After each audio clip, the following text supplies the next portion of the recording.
Hi, I'm Lori Betts. Welcome to Golden Years. This month, my special guest is Executive Director Christy Rickbrodt from Medina Health Ministry. So come on back and we're going to hear how this clinic got started.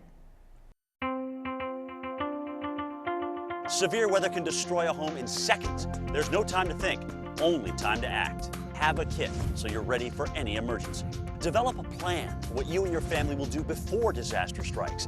And stay informed during severe weather any way you can. It can be the difference between losing your possessions and losing your life. Just ask the owners of this house. Visit weather.com/ready and let the Weather Channel help you prepare your family for emergencies. You're watching The Bat.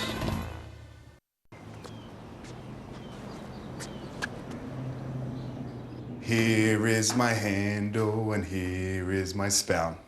When I get all steamed up, then I shout. Tip me over and pour me out. Oh.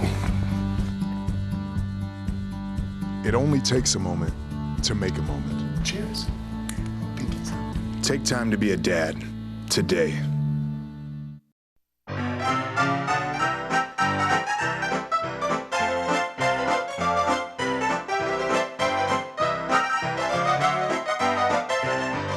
Hi, welcome back to Golden Years. I'm interviewing Christy, the Executive Director for Medina Health Ministry. Thank you for coming on Golden Years this month. Thank you for having me, Lori. And we're going to start off because I want to know how this baby got started. Back in the early 90s, Dr. Bowen, who's our medical director, My favorite doctor. had gone on an international medical tour to Bosnia to help out. And he was there for 6 weeks or so. And he came back to the United States and he was out in his yard and a neighbor approached him. And the neighbor wasn't looking very well and he said, hey, what's going on? And he said, well, he had high blood pressure, but couldn't afford any of the meds because he had no insurance. And that had a huge impact on him that he had gone on this international medical corps and his next door neighbor didn't have health insurance. And the gentleman worked 2 jobs. So at that time he lived in Parma and started the Parma Health Ministry. Later on in the mid-90s, he moved to Medina, and working at the emergency room here in Medina, he started to see the same issues. Lots of folks accessing the emergency room for care because they didn't have medical insurance. So after he'd been here for a while and assessed that, in the early 2000s, he started working with Dr. John Surso, and they decided to come together and start a free clinic here in Medina. So well needed. So they started in 2002 making plans and working together. They had gotten a couple other leaders in the community onto the board, and they started working with Salvation Army in order to outfit a suite for them there at the Salvation Army to hold a clinic. Simmons Brothers came in with Ron Pfaff and Swingle, and they built out the suite for them. And January 8th of 2004, they saw their first patient there at the Salvation Army. So all of those people came together to make it possible in order to start offering the care here in Medina. And one comment I want to make, Medina is wonderful for the collaboration of so many giving donors. Dr. Bowen says all the time, Medina Health Ministry is about community. Everything. You're so right. We are here because of our community, because of the physicians who volunteer for us, the nurses, but also people like Simmons Brothers who stepped up and helped us out to get us off the ground. Currently, after being at the Salvation Army about 6 years, we moved over to the North Building at Medina Hospital. We now have a suite there. We had kind of outgrown the space there at the Salvation Army, and now we have a doctor's suite there in the North Building at Medina Hospital. That is wonderful, wonderful. Okay, so how are you funded? We have an annual pig roast. This year's pig roast is August 26th. So we fundraise through the pig roast. We also write grants, and we take donations. Okay, what's the age group that you guys service? Okay, we see 18 to 64. Okay, so it's not no Medicare then? Right, correct. We take no insurance. No insurance We at all. do no Okay. insurance. We recently expanded our parameters. So we used to do people who had no insurance, and that was strictly what we've done. But we are starting to add now folks who have high deductibles.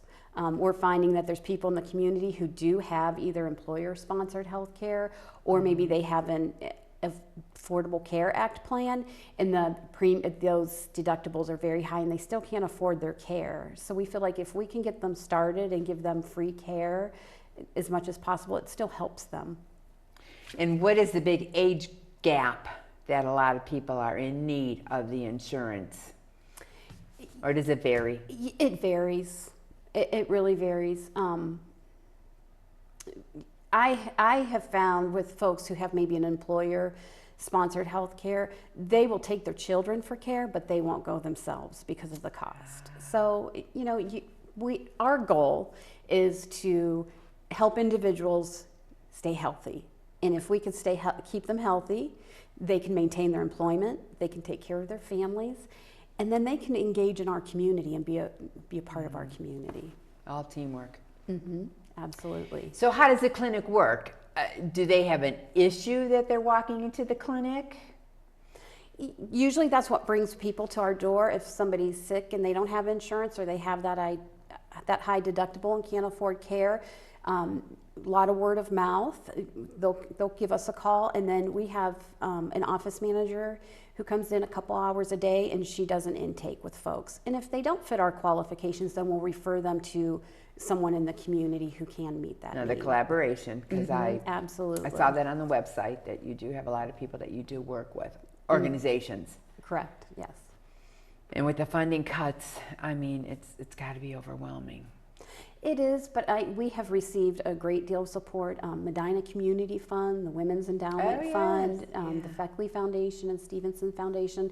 They have all over, you know, we've been here for 13 years, and over that period of time, all of them at some point have supported us in one way or another. So we feel very fortunate that we have foundations in the community that we can access that can help us continue to provide that care. And that is amazing. When you're saying 13 years, I can remember probably your first pig roast. Dr. Bone was telling me about it, and good friend Joyce Giles, she was involved, and she's like, okay, where's the basket? And you're going to do this for the pig roast. And I said, well, of course, of course.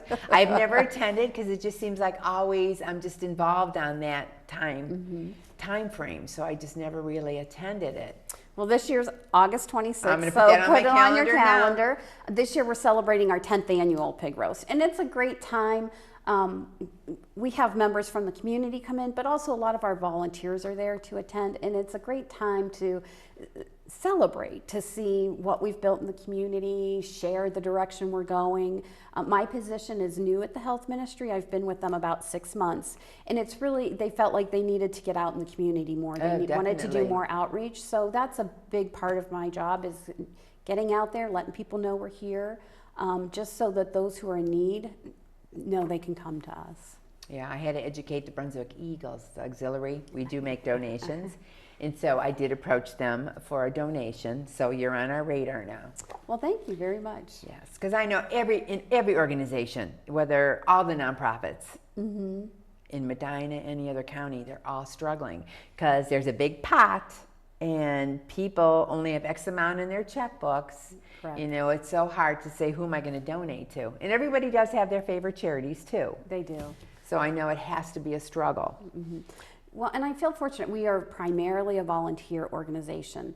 I'm the executive director. We have a nurse who comes in a couple hours a week and an office manager who comes in a couple hours a week. But all of our services outside of that are provided by volunteers. We have about 14 volunteer physicians who come in, lots of primary care, but we also have specialists who come in and will see people. We have about 9 nurses right now. We're always looking for more nurses who can help out, but we have 9 nurses who come in, and they're always there. We usually have 2 nurses with each doctor who are, when they're there providing a clinic. We have 4 or 5 people who come in and help out with the front desk in the office, just, you know, any answering phones, making copies. So we feel fortunate. We have a very robust group of folks who help us with the volunteering. Hope it continues. That's awesome. What kind of hours do you keep? We are by appointment only. Right now, we have where the physicians coordinate with us their schedules, and then they give us a couple hours. We usually do 2-hour clinics, and we go ahead and just schedule people, and those hours are available. Okay, so you don't have any open time clinics? We don't have any walk-ins right now. No, but if somebody does come in, we try to get them in on that schedule as soon as possible. Oh, that's good. What happens when they're going 64 to 65 age? You just say we'll see them up till they receive Medicare, and we have a couple people. We've seen people just for a couple months. They might have a gap between. Oh, okay. And actually, we had somebody call it the other day, and they just have a gap. They have a 3-month gap, but we're willing to take on their care until they get Medicare. We don't, it's somebody who has a chronic condition, and we don't want them to not have treatment during that time. So we'll, even if it's just for a couple months, we'll see them and make sure that they get the care they need. Okay, so Mrs. Jones comes in, the doctor does see her, okay, she needs some kind of prescription. How is that handled? We have a pharmacy there, so if we have the script available, we'll give them the script. If not, that is one of the costs they may have to incur. They may have to go to a pharmacy, but we're conscientious about that and what's being prescribed and the cost.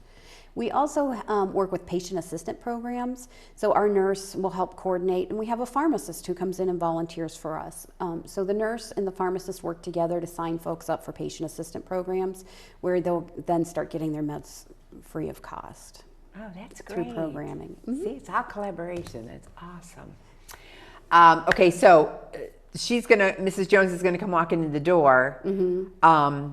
Does she have to come in, or let's say a daughter wants to get involved with like her 60-year-old mother? So can the daughter come in and sign her up, or the individual person has to? As long as once we get things moving, we would need a release of information. But yes, we do have family members who are involved. Okay, because you have a lot of out-of-town family members and they come in. No, not too many. I mean, usually it's somebody within the household. Okay, but like in my world, medical equipment, a lot of times they're from out of state visiting mom, and then they find out there is a red flag going on in the house that mom needs help. So the daughter could probably make the initial phone call, and then you move on from there, because I know it's all privacy. Yes, yes. But there's always releases if we have a family member who's concerned and needs information. We can work out and sign a release of information. Good, very good. It sounds like it's an easy place to go to. I think it is. It's easily accessible. It's a nice setting. It's a warm and friendly setting. We're set up like a doctor's office. There's no difference between coming into us and a doctor's office. I've had a couple of experiences. I had a mother call in regards to a daughter who said her daughter was in need of care, and this is a woman who'd just been through a rough go medically, and she was concerned about missing days of work. So we were able to get her in. She was able to sit down with a doctor. We were able to get, her scripts taken care of. And when she came in for a follow-up, she just said, "This is wonderful. I just feel like I've been treated with respect. I've been treated, warmly, and everybody's been very open." And she said, "It's just made such a difference for me." And she said she's back at work and she's working, and that's a major concern. If you don't have health insurance or you have a high deductible, and then to think about missing work, that just becomes a very stressful situation for folks. That's phenomenal.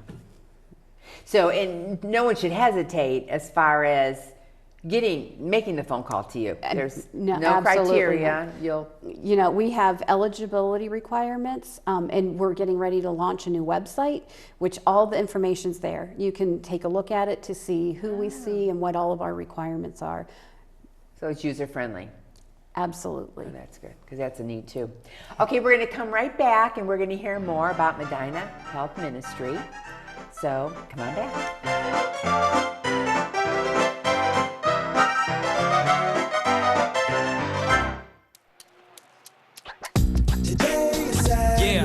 Salad on Saturday, fruit on Friday, throw a ball Thursday.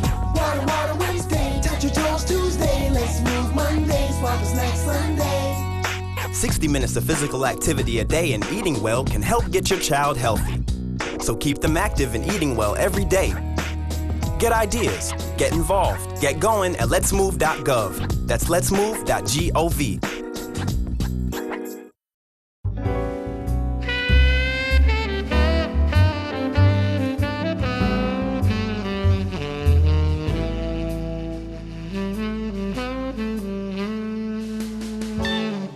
Hi, I'm Ed Zachary with Medina County Veterans Service Office. And if you're a veteran and you're in a crisis, or worse yet, contemplating suicide, I want you to pick up the phone and call the Veterans Crisis Line at 1-800-273-8255. Do it now. We need a claim number? When I started taking care of Mom, I didn't realize the challenge of playing so many roles. But above all, I'm still her daughter. Visit aarp.org/caregiving. We're here to help. Hi, welcome back to Golden Years. And if you missed the first half, I am interviewing Christy Rickbrodt from Medina Health Ministry. It is the clinic here in Medina, and she's got a wealth of information to share with you. Okay, we're going to continue.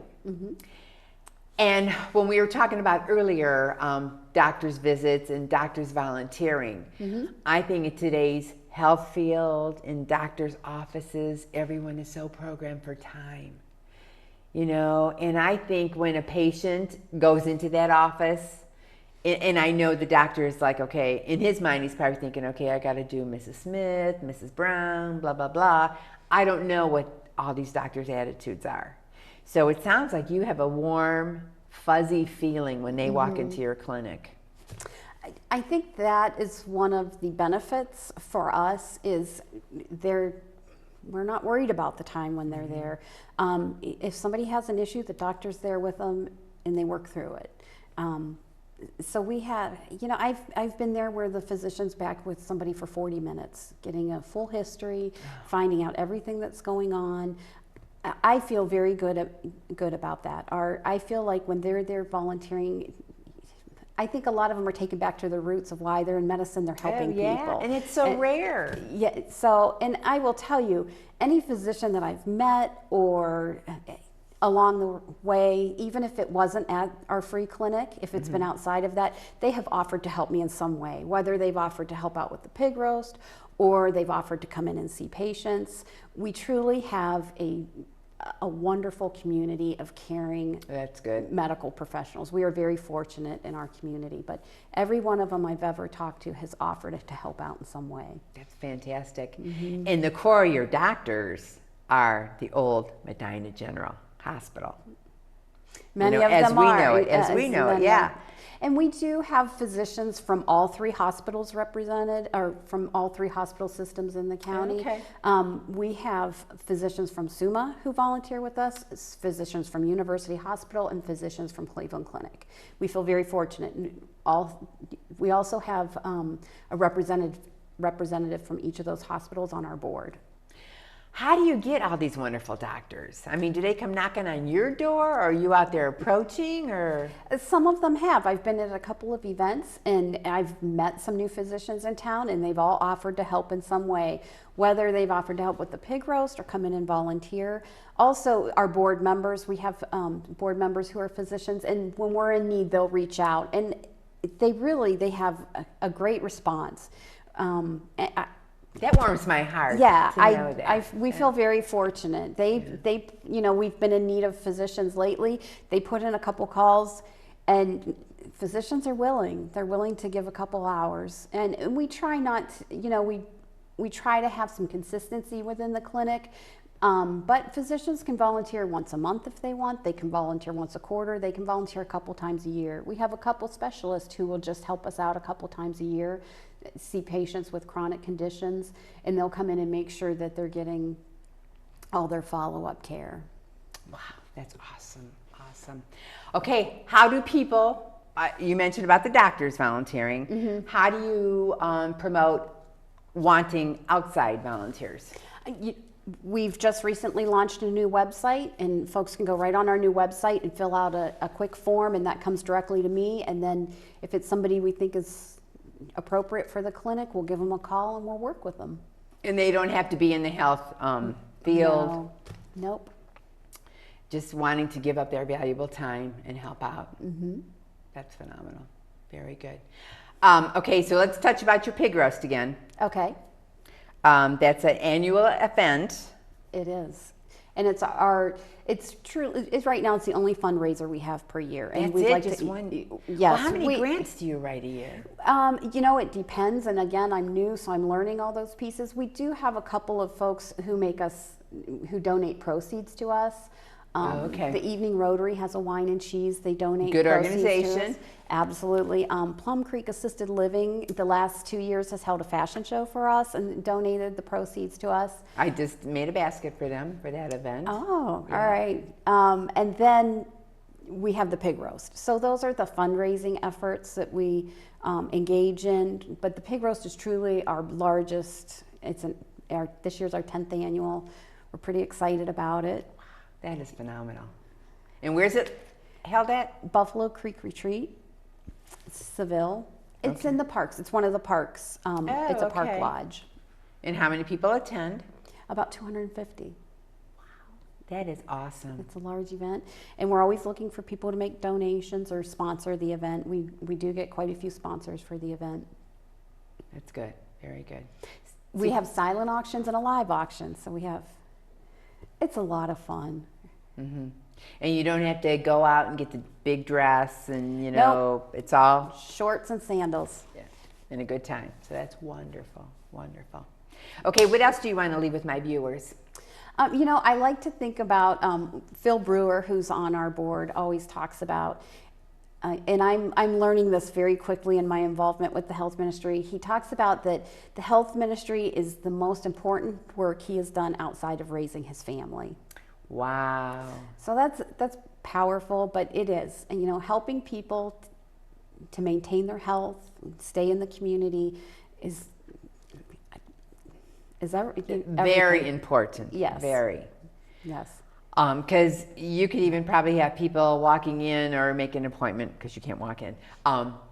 Sniffles to maybe depression. Absolutely. I mean, you don't know what goes on in an individual's household, day-to-day life. Right. We're also getting ready. We've been working on a partnership with Lodi Hospital. So, we should have some exciting news about that soon, so check out our website. Okay. Right now, we do have a certified diabetes educator who's volunteering for us, and in the month of May, she held a class, a Diabetes 101 course that was free to attend, and we opened up that to anybody in the community. So look for some more of that. We would like to take our show on the road, so we want to get to some other areas of the county and do the Diabetes 101 course. We had a lot of interest, and people seem to really enjoy the class, so we'd like to offer some more of that. You made a comment that you're new with the organization, 6 months? Yes. Well, what is your background? Prior to starting at the health ministry, I was in community mental health for 22 years. Ooh. In Cuyahoga or? No, in Medina. In Medina? I had worked for Alternative Paths for a long time. I started as a clinician and then worked my way up, and I was director of operations. Oh, okay. So I had many different roles there at AP. So it was time to take a next challenging organization. So it was time to just take the next step. So here I am. And we're glad you're here. There's so many, like I said before, so many organizations that people don't realize how you do reach out to this person and this person and this person. Because there's just, like mental health, I mean, it could be a big issue. I mean, with depression, getting older.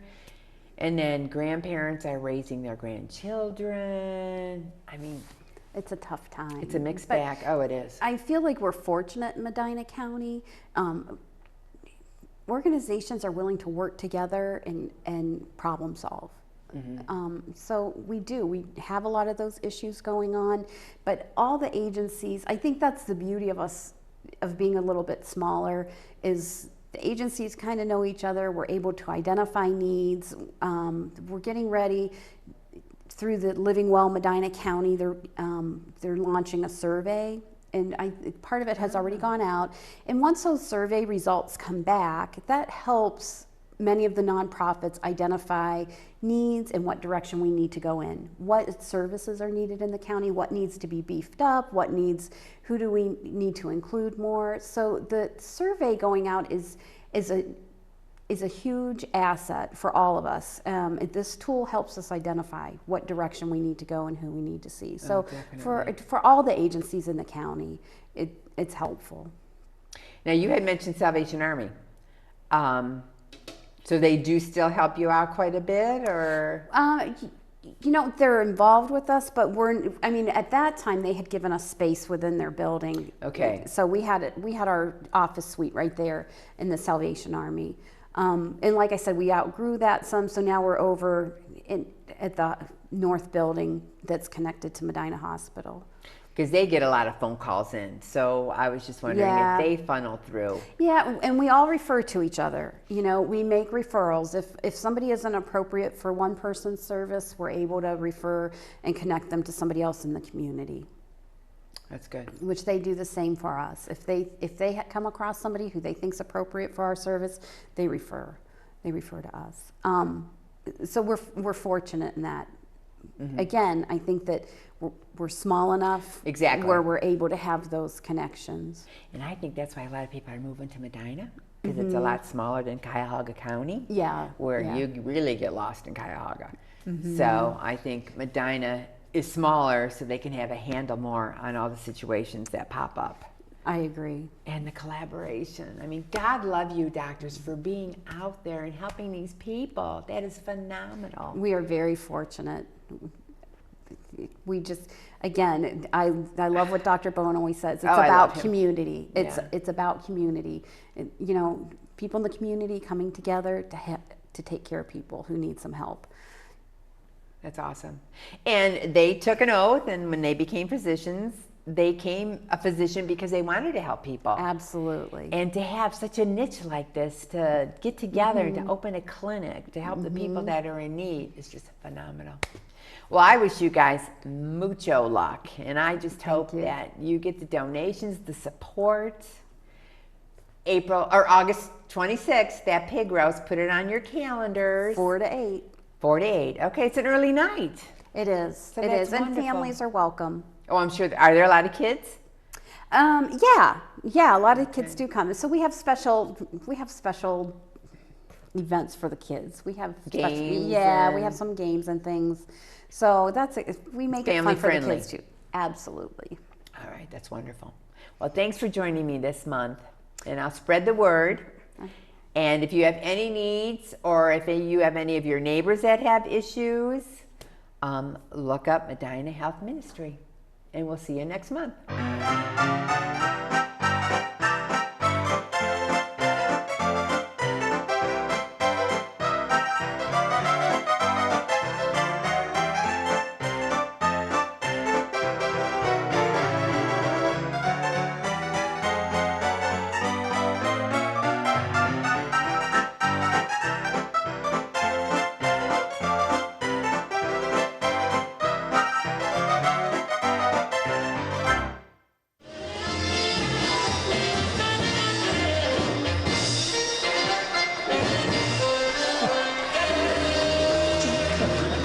See you folks next week at the very same time.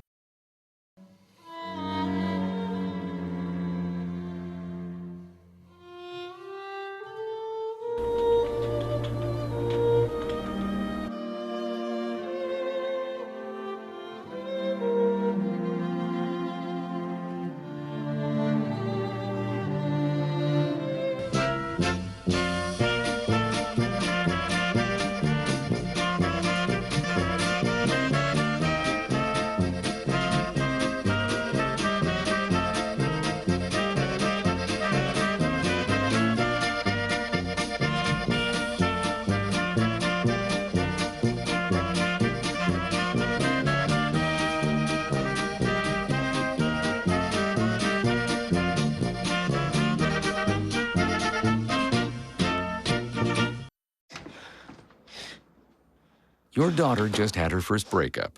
Do you A, put yourself in her shoes? B, console her? Don't worry, sweetie. This is gonna happen a lot. Or C, find her a new boyfriend. Nice single boys. That was weird. As a parent, there are no perfect answers. But you don't have to be perfect to be a perfect parent. Thousands of teens in foster care will love you just the same.